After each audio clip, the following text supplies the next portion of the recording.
we're going to learn today is we're going to learn how to install a distributor on a small block Chevrolet engine. The first thing you need to do is remove the number 1 spark plug. Place your finger over the hole, rotate the engine clockwise, and feel for compression.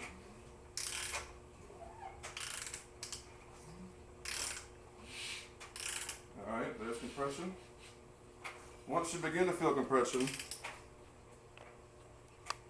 line up the timing mark on the balancer with 0.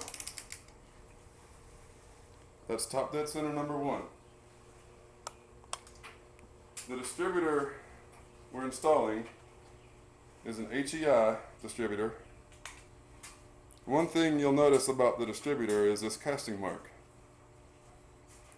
The casting mark lines up with this dimple on the gear.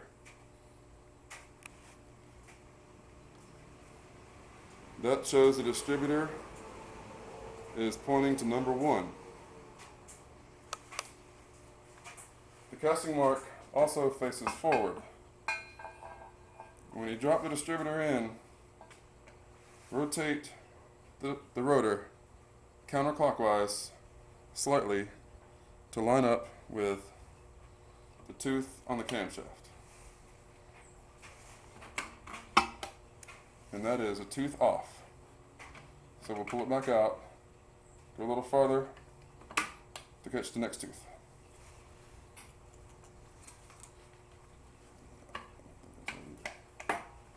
Okay, right there.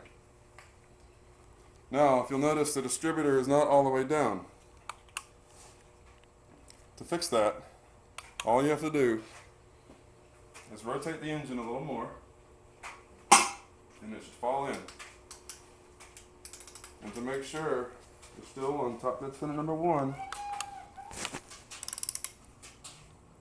turn the engine back a little bit, and you'll notice the distributor is perfect.